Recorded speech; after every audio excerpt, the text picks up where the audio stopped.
Taylor Swift and Travis Kelce got married on July 3rd at Madison Square Garden. Days later, they vanished. No interviews, no red carpets, no explanation. This is the story of how two of the most photographed people on the planet built a marriage almost nobody actually got to see. Friday night, Madison Square Garden. Streets closed. Police barricades up, and a jumbotron outside the arena that suddenly lit up with three words, "Just and T married." Taylor Swift and Travis Kelce got married in front of 1,000 guests. Days later, they disappeared. This is the story of how two of the most photographed people on the planet built a marriage almost nobody actually got to see. Friday evening, Madison Square Garden. Streets around the arena closed off. Police barricades up. Then, past midnight, a jumbotron outside the venue lit up with three words that ended months of speculation: Just and T married. Inside, the arena had been gutted and rebuilt. People magazine's editor-in-chief had teased it days earlier, telling CBS Mornings that the transformation would be total, an absolute spectacular blowout, adding that according to a source, it doesn't look at all the same inside. They've completely transformed it. 18-wheelers had been rolling up to the loading docks for days, everything wrapped and hidden from view before anyone even got close. By the time the couple confirmed it themselves, the guest list already told its own story. The couple welcomed around 1,000 guests at Madison Square Garden to celebrate their marriage, according to law enforcement sources familiar with the security planning. Security wasn't an afterthought. It was the architecture of the entire night. Both private security and the New York City Police Department were in place at Madison Square Garden, with 135 officers assigned around the venue. And streets directly around MSG were closed, with police barricades blocking pedestrians from camping out on the sidewalks nearby. Stars started arriving Friday afternoon in black tie. Celebrities including actors Hugh Grant, Ethan Hawke, and Jason Sudeikis. Singer Benson Boone, soccer legend Abby Wambach, and NFL stars Chris Jones and Cooper Kupp were photographed arriving at MSG late Friday afternoon in black tie attire as a cocktail hour was scheduled to begin. The rest of the parade kept coming. Ethan Hawke, Gwen Stefani, Benson Boone, Jason Sudeikis, Jimmy Fallon, J-Lo, Ed Sheeran, Abby Wambach, Cooper Kupp, Roger Goodell, Joe Buck, and Jenny Han. But it wasn't just the wedding day. There'd been a smaller, quieter gathering the night before. A rehearsal dinner was held at MSG Thursday, with about 100 family and friends on the guest list, with some of Swift's friends, including Lena Dunham and her childhood friend Abigail Anderson Berard, spotted arriving for it. Then Friday night, well past midnight, the exits began. That's when the world got its only real glimpse inside. Not through photos of the ceremony, which never surfaced, but through who was climbing into which car. Stars who attended Taylor Swift and Travis Kelce's wedding celebration were spotted departing Madison Square Garden on foot and in vehicles as the festivities continued well after midnight, with Gigi Hadid and Bradley Cooper seen being driven away from MSG early Saturday, as was Selena Gomez, while Chris Rock was photographed inside a black SUV, and Hugh Grant and his wife Anna Elizabeth Eberstein were pictured walking out. Earlier, Steven Spielberg and Jessica Alba made their exits, along with Tom Brady and Andy Reid, Kelce's head coach with the Kansas City Chiefs. No official photos leaked, no live stream, no press pool inside, just a jumbotron, a wall of security, and a guest list that read like an awards show after-party. That was the entire strategy. Total control over one of the most anticipated nights in pop culture.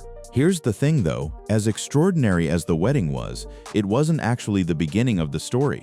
To understand how Swift and Kelce got to a night like this, you have to go back nearly 3 years.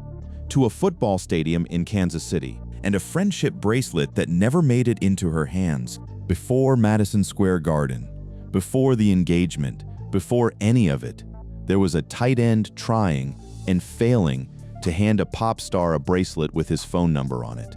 It happened in the summer of 2023 at Arrowhead Stadium, when Kelce went to Swift's Eras Tour show. He wanted to give her one of the friendship bracelets that had become a tradition among her fans at that tour. It didn't work out. Kelce later admitted on his podcast that he never got the chance, saying he was disappointed that she doesn't talk before or after her shows because she has to save her voice for the 44 songs that she songs. So I was a little butthurt I didn't get to hand her one of the bracelets I made for her, adding, "But I wanted to give Taylor Swift one with my number on it." So he did the next best thing. He went on his own podcast, New Heights, which he co-hosts with his brother Jason, and put the whole thing out into the world anyway. That's the part that actually worked. Swift heard about it, not through the bracelet, but through her circle. Kelce later described it to a magazine, explaining that people close to Swift already knew who he was and had essentially been playing matchmaker behind the scenes, telling the outlet there were definitely people she knew that knew who I was. In her corner who said, "Yo, did you know he was coming? I had somebody playing Cupid." The actual introduction, though, came from someone neither of them expected to play a role in their love life, Kelce's own head coach. Swift confirmed it herself later on the podcast, saying simply that Andy was vouching for you. Andy Reid, the same coach who'd go on to walk out of their wedding reception years later, was the connector. What happened after that stayed hidden for weeks. The two started seeing each other privately long before a single photo existed. Swift later told Time magazine that by the point cameras finally caught them, they were already well past the beginning. She explained it directly. "By the time I went to that first game, we were a couple," adding, "I think some people think that they saw our first date at that game. We would never be psychotic enough to hard launch a first date." That first public sighting came in late September 2023 when Swift showed up at Arrowhead for a Chiefs-Bears game and sat in the family suite next to Kelce's mother, Donna. Donna, Kelce, and Taylor Swift were seen during the first half of a game between the Chicago Bears and the Kansas City Chiefs. And Taylor Swift and Travis Kelce sparked speculation they were dating in the fall of 2023, when Swift was spotted attending her first Chiefs game alongside Kelce's mom. It set off a media frenzy instantly. But by Swift's own account, the two of them had already banked something rare, real time together, away from any of it. She said as much in that same Time interview, explaining, "We started hanging out right after that. So we actually had a significant amount of time that no one knew, which I'm grateful for because we got to get to know each other." That instinct, protect the early part, let the public in only once it's solid, became the pattern for basically everything that followed. Kelce, for his part, seemed to understand almost immediately what he was walking into. He gave an interview to the Wall Street Journal not long after the relationship went public and didn't pretend the scrutiny was normal. He put it plainly, "I've never dated anyone with that kind of aura about them. I've never dealt with it." He said, "But at the same time, I'm not running away from any of it. The scrutiny she gets, how much she has a magnifying glass on her every single day, paparazzi outside her house, outside every restaurant she goes to, after every flight she gets off, and she's just living, enjoying life. When she acts like that, I better not be the one acting all strange." That's really the through line for the entire relationship, a level of fame neither of them could fully escape, met with a decision to just keep living inside it rather than hide. Swift showed up to games. Kelce showed up to shows, at one point even joining her on stage during a European stop of the Eras tour. But the actual private moments, the ones that mattered to them, those stayed locked away, even as the public version played out like a highlight reel. By 2024, the relationship had become one of the most visible in the world, and yet somehow the two of them kept finding ways to wall off pieces of it. Swift became Time's Person of the Year that December and used part of that platform to describe how the relationship actually started in her own words rather than through tabloid retellings. It's a strange balancing act, being simultaneously the most tracked couple in America and still managing to keep a significant amount of time that nobody knew about. But that balancing act didn't stay steady forever. As the relationship got more serious, it also got harder to protect. And that tension is exactly where the next chapter of this story picks up, the moment the private world got a lot more complicated to manage. Once the relationship was confirmed, Swift and Kelce didn't hide, but they didn't hand everything over either. That distinction mattered. and it shaped almost every public appearance that followed. Kelce confirmed the relationship outright in a November 2023 interview, done on his own terms through a print interview rather than a tabloid chase. From there, the two started showing up together at bigger and bigger moments, but always in settings they controlled. A Super Bowl, a tennis match, concert stops across 2 continents. Every appearance became a headline, and yet the substance of the relationship, what they actually talked about, what a normal Tuesday looked like, stayed almost entirely off the record. The clearest window anyone got into how they thought about privacy came a full 2 years into the relationship, when Swift sat down for her first ever podcast appearance on Kelce's own show. It ran for 2 hours, and in it, Swift laid out in her own words how she'd learned to survive under constant observation. She described a mental filter she'd built for herself, explaining that anything you feed your brain, it will internalize. Anything you feed the internet, it will kill. It's a rule that sounds almost clinical, but it's clearly one she'd needed, a way of deciding what got let in and what got locked out. She went further than that, too, describing how she'd learned to separate what's said about her from what's actually her responsibility to engage with. Her phrase for it, "Something can be about me, and it can still be none of my business." That's not a throwaway line.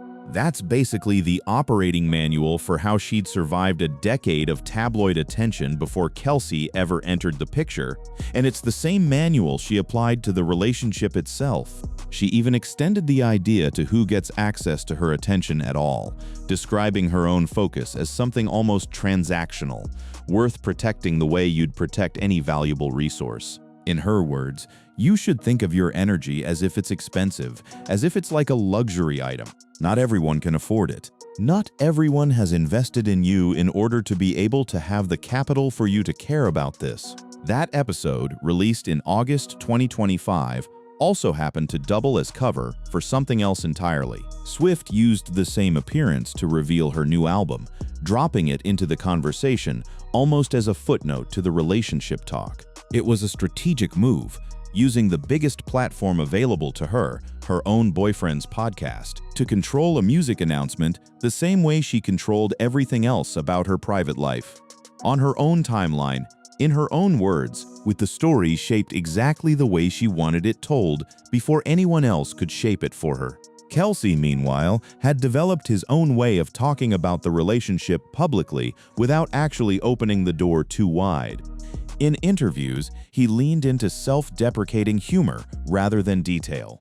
He told GQ that he saw himself less as a boyfriend thrust into fame and more as a spectator, lucky enough to get a front-row seat, saying, "I get to be the +1. I get to go and be that fan, because I am a fan. I'm a fan of music. I'm a fan of art. And it's so cool that I get to experience her being that +1 for me on the football field. I feel that same enjoyment every time she comes to my shows." That framing did a lot of work. It let him show up at every major event of hers without ever having to explain what happens once the cameras leave. It kept the focus on the public spectacle, him in the stands, her at his games, while everything underneath that stayed exactly where they wanted it, private. Even the way they announced the engagement fit the pattern. It was a joint Instagram post on their own account, with their own caption, released with 0 warning and 0 press rollout. The caption read like an inside joke shared with the world, rather than an announcement crafted for it. "Your English teacher and your gym teacher are getting married." The post exploded instantly, gaining over 3 million likes in just 30 minutes. But notice what didn't happen. No interview explaining the proposal, no ring reveal segment, no details about when or where he actually asked. Just the announcement and then silence again. That silence is the real pattern running through this entire relationship. Every major beat, the first date, the proposal, big chunks of a 2-hour podcast episode about her own life gets acknowledged just enough to satisfy the public, then closed off again just as fast. It's a rhythm they clearly built on purpose, long before a single wedding invitation went out. And that same rhythm is exactly what took over once the actual wedding day arrived, and even more so once it ended. Once the vows were said, Swift and Kelce did something that for two people at their level of fame is almost unheard of. They just disappeared. Not metaphorically, literally. No post-wedding interview. No first photos as husband and wife release. No details about where they were going next. While the newlyweds have largely remained out of the spotlight since exchanging vows, members of the Kelce family have begun sharing a few details about the private celebration. That's it. That's the source. Not Swift, not Kelce, his family, and only in fragments. The first confirmed sighting of the two of them came nearly a week later, and even then, they went out of their way to stay unseen. The newlyweds, who married in a spectacular ceremony at New York's Madison Square Garden, were filmed arriving at Bob Hope International Airport in Burbank after several days of complete privacy in Montana. And determined to stay out of the spotlight, the couple were shielded by a sea of black umbrellas as they disembarked Taylor's private jet before climbing into a waiting convoy of vehicles believed to be heading to the singer's Beverly Hills home. Umbrellas on a private tarmac for a couple that had just filled Madison Square Garden with 1,000 guests days earlier. That contrast says everything about how deliberately they split their world in two. One half built for spectacle, the other sealed off completely. Where had they actually gone? Not straight to a honeymoon, as most assumed. Following their lavish wedding celebrations, Taylor and Travis escaped to the ultra-exclusive Yellowstone Club in Big Sky, Montana, where they enjoyed several days away from the public eye over the July 4 holiday weekend. That resort isn't just remote, it's members only. Tucked into private mountain land specifically because it screens out exactly the kind of attention Swift and Kelce spend every other week of the year managing. And it wasn't just the two of them. A source told the outlet Taylor and Travis headed to Yellowstone Club in Big Sky, Montana after their wedding for a few days of relaxing. That trip doubled as family time, and it's here that the relationship's quieter, less publicized side showed up. 1 week after exchanging vows with Travis Kelce at Madison Square Garden, the Grammy winner was spotted in Montana spending time with her brother-in-law, Jason Kelce, and his wife, Kylie Kelce. No photographers were invited. No photos of the group have surfaced. The only reason the world knows it happened at all is because Kylie mentioned it, in passing, at a golf tournament days later, calling the whole thing simply incredible. That's really the level of detail the public gets now. A single adjective, dropped at an unrelated event, weeks after the fact. Compare that to the wedding day itself, when permits and police logistics were public record because they had to be. Once the legal obligation to disclose disappeared, so did almost everything else.